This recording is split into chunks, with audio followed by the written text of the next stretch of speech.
I wanted to make a video on Matthew chapter 24, which is sometimes called the Olivet Discourse, because there are many different things taught from this chapter, and I think the scriptures are very clear.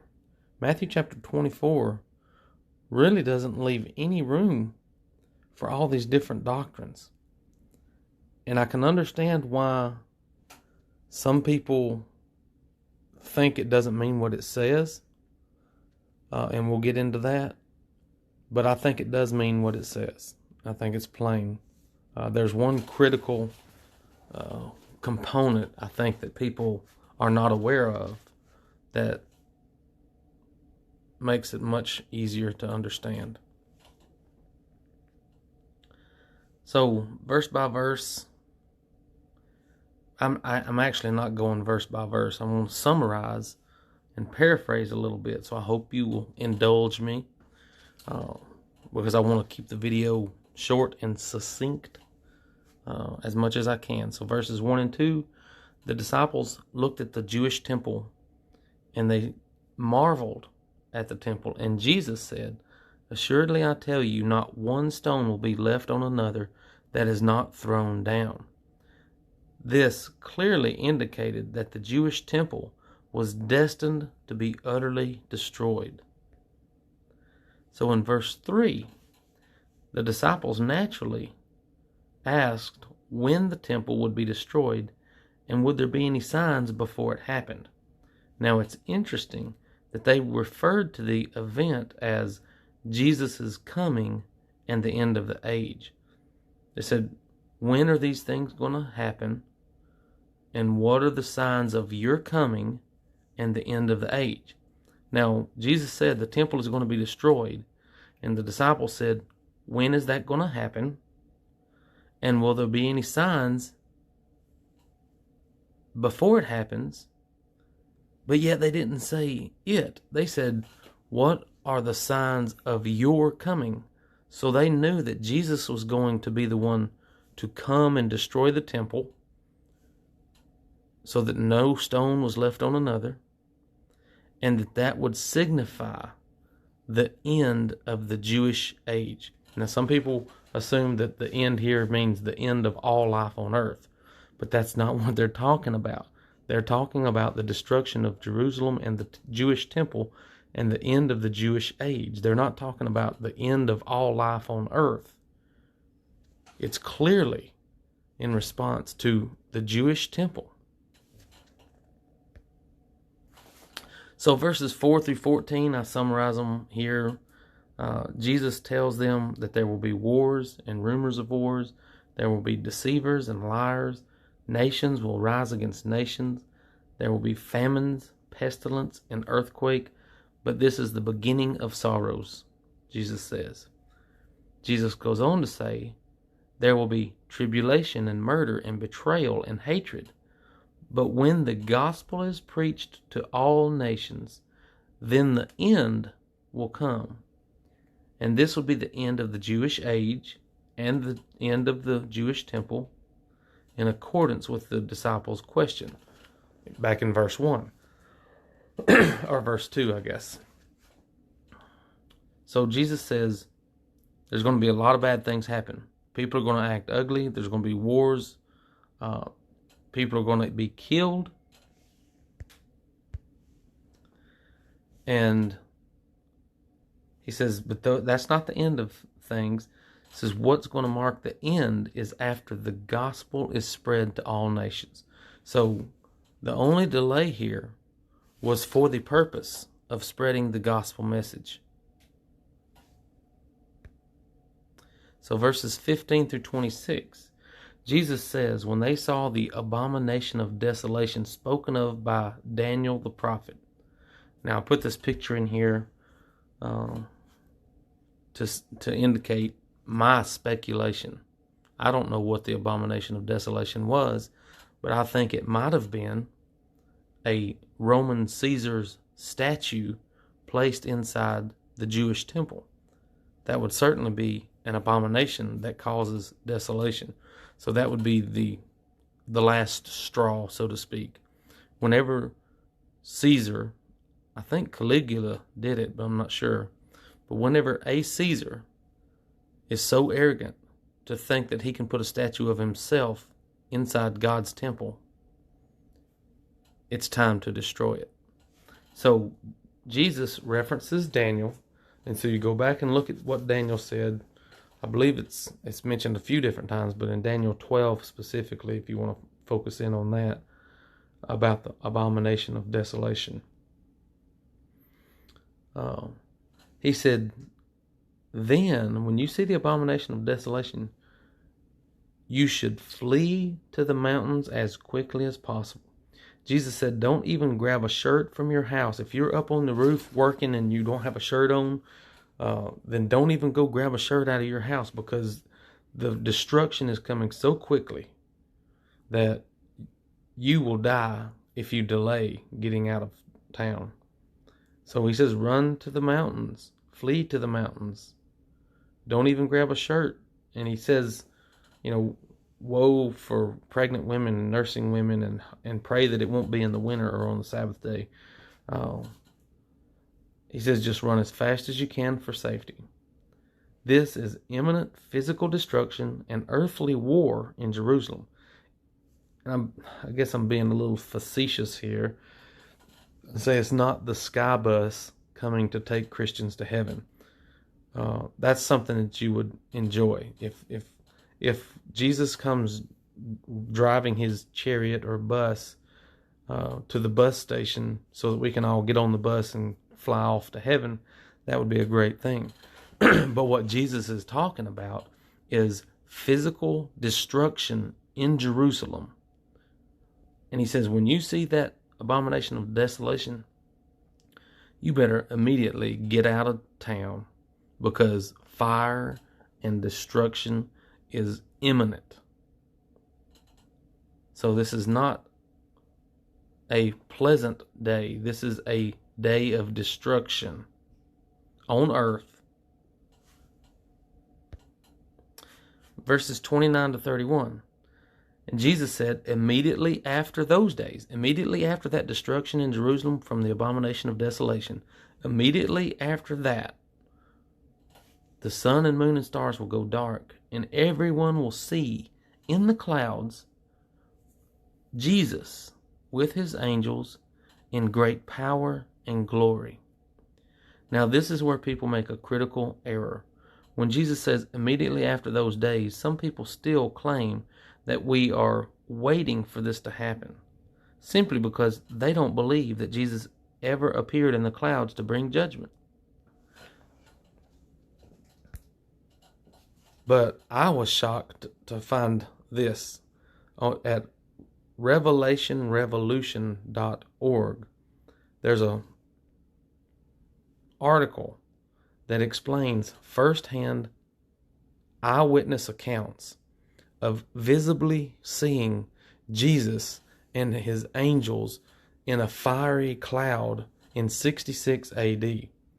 Josephus is one of the eyewitnesses, and he writes it right in his book, the War of the Jews, or whatever it's called. And this article gives you the references, and you can go check them out for yourself. I think it gives 4 different first century historians, not people who are just making up stuff to try to justify what the Bible says. Historians who are writing about actual events that happened, and they have first-hand eyewitness accounts of visibly seeing Jesus in the clouds with his angels, with loud noises and fiery images in the clouds. Exactly the thing. See, I guess even I would have recently said, well, that's just symbolic language. Jesus didn't really come in the clouds with fire and angels and trumpets. But there are first century, first-hand eyewitness accounts that actually did happen. Go check this article out. I'll leave the link in the description. So verses 32 to 35, Jesus said, when you see all these things, now that includes Jesus appearing in the clouds. That includes the abomination of desolation. All these things that he had just talked about. When you see that, know that it is at the doors. Now, I guess the version I looked at said, it is near at the doors, and there was a footnote that said, he is near or at the door. So I didn't even research that further, but could say it or he. Know that this event, or know that Jesus himself is near, he is at the doors. And assuredly, this generation will not pass until all these things take place. So that's how I know with definitive proof that we are not still waiting for these things to happen. Jesus himself said, this generation will not pass until all of these things happen. That appearance of Jesus in the clouds with his angels, with the trumpet, with the shout of an archangel, and the things that you read about in the New Testament, those things happened.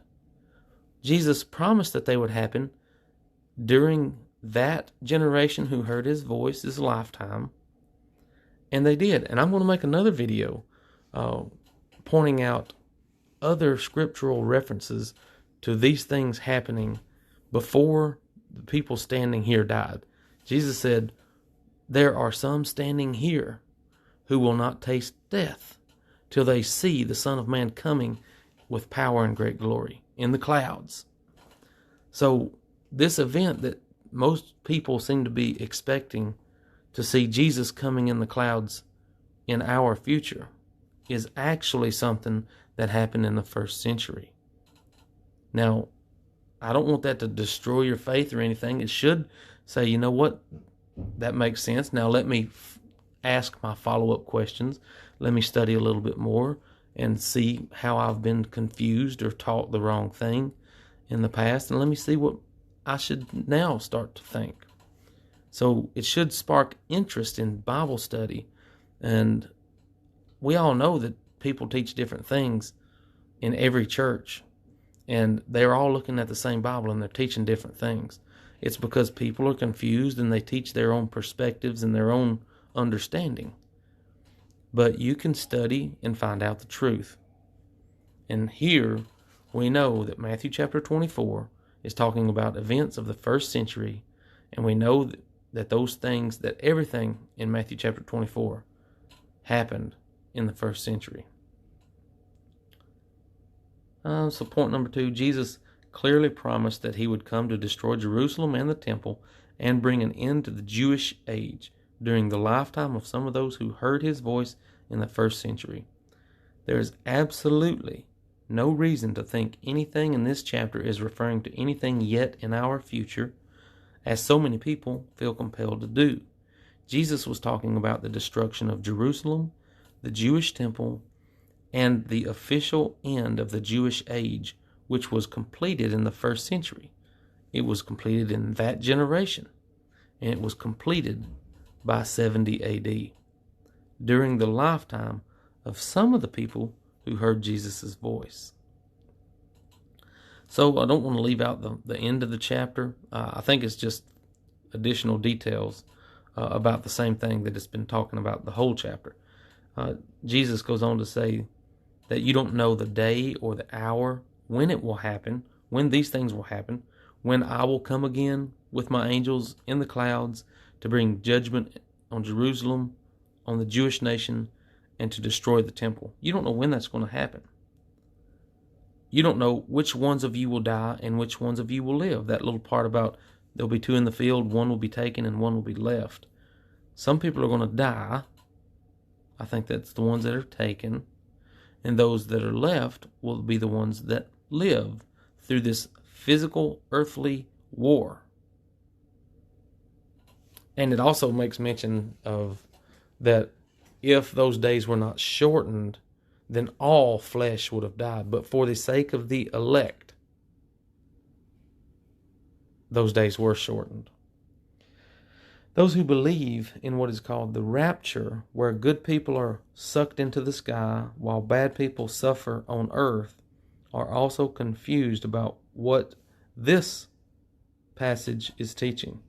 It's not saying that the good people are going to go to heaven on this day, and the bad people are going to stay and be tortured. It's saying the exact opposite, really, in some ways. He's saying those that are taken will be those that are killed in the war, and those that are left are the elect that escaped total annihilation of all flesh. So the elect, chosen people of God that God wants to leave on earth to help spread the message are the elect Christians that are left behind. See, it's the exact opposite of what they teach. So, final slide, the conclusion. The evidence is overwhelming that Matthew 24 is exclusively talking about first century events in Jerusalem, the destruction of the temple, and the end of the Jewish age. Matthew 24 makes no mention, nor does it allude to some event yet in our future. I expect this to shock anyone who was taught that Matthew 24 is talking about Jesus coming to take us home to heaven or something of that nature. But that is simply not what the passage is talking about. You can still go to heaven, so don't let it destroy your faith or anything like that. You just can't use Matthew 24 to describe how you expect that process to happen, because Matthew 24 is talking about Jesus coming back and bringing judgment on the Jews in Jerusalem and destroy the temple. And he used the Romans to do that. So Jesus himself did come back visibly, apparently, according to eyewitness accounts. And also he used that Roman army to destroy Jerusalem and the Jews. So if you have questions or want to discuss it, please leave your comments below. Please try not to be too offended or upset about this. Just look at the text. It clearly says that all these things were going to happen to that generation. And I'm going to make another video to even support that idea further. So please leave a like and subscribe, and I would love to study the Bible with you.